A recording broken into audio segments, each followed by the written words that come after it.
Greetings, ladies and gents, and welcome to this latest narration of the web series Forgotten Dungeon. If you're new to the series, there is a playlist listed down below in the description. And as always, I hope that you enjoy. Chapter 79, Uno Avatar. It was strange. I was currently moving down a wooden, rackety lift suspended over a raging river below, all the while stuffing my mouth and listening to the ramblings of a speech-deficient undead girl. Talk about weird situation. The platform we were sitting on was creaking ominously, slowly going deeper and deeper. At the same time, I could see a similar lift rising as a part of a more complicated pulley system that endlessly looped between my place and the rattling-controlled snake dungeon. According to the rattling in charge, there were 4 of these lifts constantly shifting between drop-off points, and this one had been reserved just for us. Despite the safety hazards, I quickly grew complacent enough to focus on what was most important: food. Sure, the taste was nothing special, the table full of mostly different kinds of salads and clean-up fruits, dragged by rattlings from who knows where, but I wasn't one to look a gift horse in the mouth. There wasn't much more to be done but chew until the scent was finished. The stuff was at least good for munching. I mean, Non was spitting out a single word every 30 seconds or so, but for now, she just had repeated what I already knew: her friends, enemies, her life and death. Still, she had starts making some sense sometime soon. Right now, she only reiterated how revenge was a reason to live, and how the fact that she was slowly turning into a murderous monster terrified her. These were things that I had already understood. Not to say that her speech was useless. Far from it. I managed to confirm my theory about the undead slowly losing their mind. My own creations were a combination of undead flesh with embedded machine core, and thus seemed immune to the degradation. Probably because there wasn't any individually left in them to corrupt. They were more like puppets than standard undead. It was the same with those undead who were controlled by my enemies. The Lish used its willpower to dictate what the other dead were allowed to do, while the Gaynard Kingdom's flunky was freshly out of the grave, just like the unliving soldiers accompanying him, which meant their urges were easy to control. This highlighted 2 problems. First, how damn unusual was that Lich from earlier, the one spouting bullcrap about Waltzer Castle and its blade master. It was entirely in control of its mental faculties, while also being able to calmly analyze the cost-profit ratio of the skirmish and retreat from the battlefield before sustaining too much damage. According to Charles, this level of intelligence was so rare amongst the undead that it was said to be non-existent. Second, the Gaynard Kingdom was going to have a bad time. If the desire for violence that Non described was innate to every undead creature, then their idea of coordination between the living and dead would fall apart like a house of cards. Thousands would die. Not that Non or I gave a shit. They were going to be our enemies if they weren't already, so leaving them to the wolves was only fair. Charles also had to be informed, I guess. Probably. We were allies after all. And knowledge that your angry neighbor was going to turn into a stark raving one was worth its weight in gold. In truth, I wasn't sure that the zombie apocalypse was going to happen. Kingdom forces should have some security measures in place, unless they were complete imbeciles. And since it was never good to assume one's enemy were fools, I hoped that the damage still would get done. But the effect could be mitigated before it truly hurt the sober oasis. I mean, it wasn't like I was the only one who researched the undead. Folks were fighting against them for hundreds of years, and I was fairly certain they amassed some interesting knowledge. Back to the present. Non was getting to the meatier parts of her story. How she felt after becoming an undead, how the disciple she fostered helped her maintain a semblance of sanity, to remember what she was, and how the fury that had driven her was so unnatural that it scared her senseless. "Kill many," she spat out, her face turning to the ground. "Guilt." "In the end," I coughed, "in the end, you want to take the chance I've offered you, right? A throw of the dice is better than no choice at all, better than drowning in your own darkness." "Yes," she answered sternly, her black eyes devouring the light. "Try." "We're both unwilling to be hapless pawns in this game called fate," I whispered, my body releasing some of the tension. "Good. You'll have to wait until the experiment results are in. Come after that, you'll be free to choose your future." and I would prefer if Agnes would be taken care of beforehand. Princess, she muttered. First. There was a pout in her tone. Curious. Was she jealous? Fine. She nodded reluctantly before walking away. Ah, don't go, I shouted as she readied herself to jump into nearby shadows. The rattling representative will have the results ready in a moment. Accompany me and listen to what's available. I can advise, but you'll be in charge of choosing a suitable treatment. I hummed quietly. The rats had grown beyond any reasonable measure. Their tunnels cover an unbelievable amount of space, both between the dungeons and in other directions. Their intelligence apparatus allows the couriers and spies to move information by use of rat relay. And that is why I asked them to compile data on the experiments that the butchers are running. I tapped my chin. Delegation is the best superpower, wouldn't you agree? There was a bit of hesitation in her eyes as she shuffled back into the light, her posture full of uncertainty. Let's sit down, I laughed. It'll take some time for the lift to descend. A siesta is in order. She glanced at me but didn't question an unknown word. Instead, the Revenant just curled up on the floor near my splayed form. The wood we were lying on was hard and uncomfortable. Lon smelled of oil and death. Her breath was slow and shallow, not that she needed to breathe at all, which in turn lulled me to sleep. The minutes passed in silence, slowly, like leaves falling from a tree. At this moment, in a fleeting minute, I was content, had peace. The eternity passed, and the lift stopped. We were welcomed by a bunch of ratlings, some lebers in various kinds, and snakes. Lots and lots of snakes. I subconsciously knew that my servants were rearing them, but hearing about it and seeing the sheer amount of various colors, types, and magic they exuded was something else. I noticed big slow ones, looking a bit like anacondas, with thickness of a man's waist. There were smaller ones, coiling around and springing away with funny hops. Bright-colored ones, with special muzzles on their snouts. Muscular snakes, with either small horns on their foreheads or a rattle on their tails, sometimes both. Everywhere I looked, somebody was moving things, walking away with purpose in mind. The military-looking rats were distributed around the platform, either in their natural form or leading stout-looking levers. Despite the wild energy and constant movement, I felt that my little group naturally drew the attention of the curious eyes of the rats followed our every move, their small arms touching their foreheads and the ground in an approximation of a religious sign I noticed before. Amid the constant chaos, two ratlings were standing just beneath the platform, looking increasingly nervous. One of them was small, with silver streaks on its fur and constantly moving snout, while the second dwarfed his companion with a large muscular build and a lack of iron thrower on his back. Instead, he sported a mass of metal clearly focused on defense. To my surprise, the rats spoke. Their constant chittering was still in the background, but I managed to understand their speech.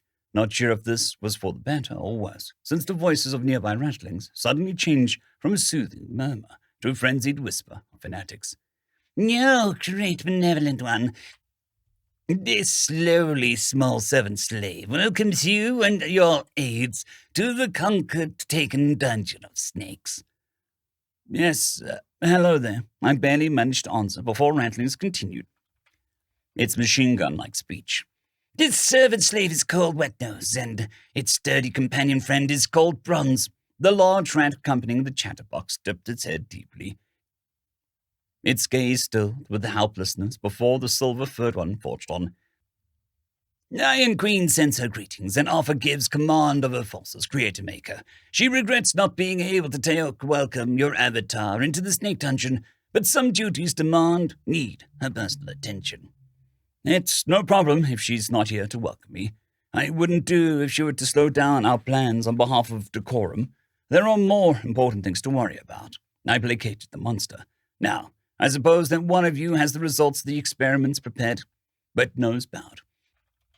Yes, oh gracious, great one. Before we start, let's move to a quieter locale. I need to focus, and there's no need to stand in the way of the workers. This avatar will stay here for a long while, so I'll need to get familiar with this place anyway. Yes, as you wish, command. Please follow." The little ratling skipped ahead, while Bronze moved to our rear. The upbeat monster pointed here and there, showing off the newest building and my monsters hard at work. The burrows the rats used looked more like modern apartment buildings if one squinted enough. Sure, there was a lack of glass, and the buildings itself had rather extensive cellars, but while looking distinctly out of the place, it functioned just as well as warrants did. "We need our closeness," Wet-Nose laughed when asked. "Outsiders other than squalor dirt, no privacy." His snout scrunched funnily. "Safe in numbers, family, clan, close. Firstborn need being close even if tall ones don't understand." I nodded. Yes, family is important. The small rattling laughed aloud at my half-hearted praise. A large part of the dungeon had been converted into fields, where brown-robed rattlings toiled both by themselves and with the Lieber help. My expression turned bitter when I realized that the plants grown here were all the delicacies I'd tasted before. "Need food treat, no dungeon manor here. The second queen has forced needed to experiment," our guide explained. "Sustenance possible with meat, vegetables, fruit, Liebers different weird.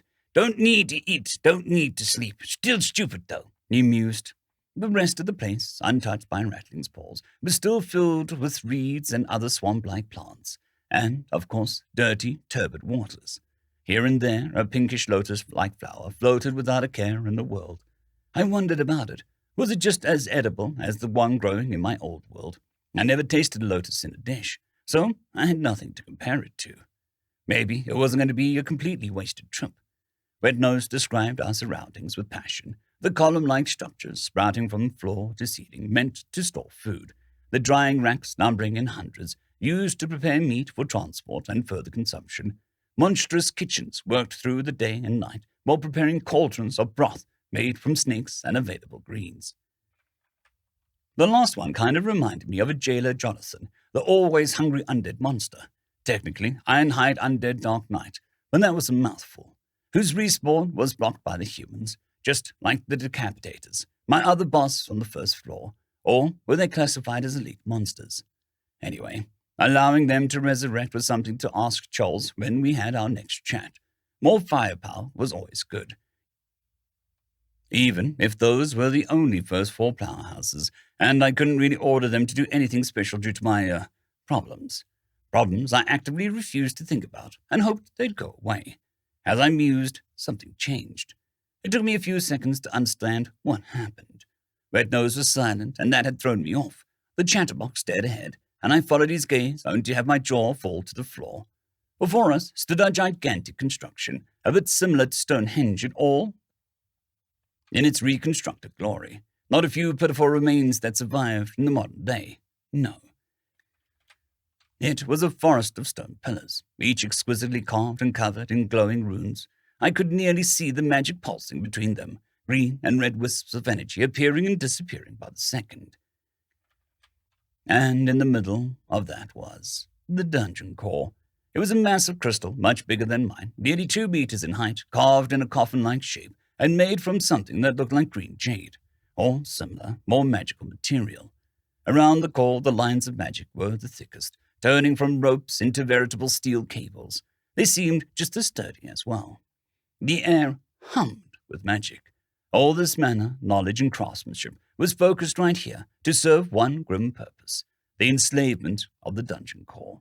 My heart resonated with the entrapped beast. I slowly made my way into the heart of the buzzing formation. The core called to me in a language of emotion and anguish, and so I moved between the unseen lines, none and my guide simply observing without anyone trying to interfere. Then the moment came. My hand extended and touched the cold stone. Then magic happened. My consciousness had been whisked away for a moment. I was the dungeon core, and I'd been thoroughly disappointed with the experience. Instead of a sentient or even sapient mind that even the most basic of beasts possessed, I was welcomed with a blue window, a familiar sight. Beginning dungeon core routine. Spawn monster, check space available, check type available, dig deeper, check mana available, check free space. Spawn treasure, check type of mana, check type of item, randomize. Routine damaged, recovering. Spawn treasure, check type of item. Defend, check monster available. Repeat. Error. Insufficient mana. Insufficient mana. Insufficient mana. Foreign code detected. Critical error. Rerouting. Accepting override. Beginning dungeon call subverted routine. Spawn chosen monster, expand outward. Spawn materials, check all available materials. Repeat. It was a fucking computer program. A few lines of code were running, the only magitech on the planet capable of turning matter into matter. They were responsible for the well-being and continued survival of sentient races, and somehow had been damaged, broken, considering that this operating system was copied again and again from some mold, which I didn't know for sure, but that was the only thing that made sense. It explained the lack of new magic items and the weird reaction I got after providing some. The humans thought they weren't real, couldn't be real, and simply ignored them, because items without a speck of magic inside were all that other dungeons produced. Not since, however far in the past, that damaged routine error happened. So the next question, why did the gods ignore the situation? Either they didn't know the problem happened, didn't understand how to repair it, or they didn't have the power to do so. I released my hand from the green-colored machine and cradled my head. Each of the answers was bad in its own way. And more importantly, I didn't want to know about it. I didn't care about interfering with the routine responsible for another dungeon. So I promptly ignored the problem before me and turned back. Red Nose, Bronze, and Non stared at me, their eyes wide, questioning. "Let's go," I ordered, immediately changing the subject. "And talk to me. How had the experiments gone?"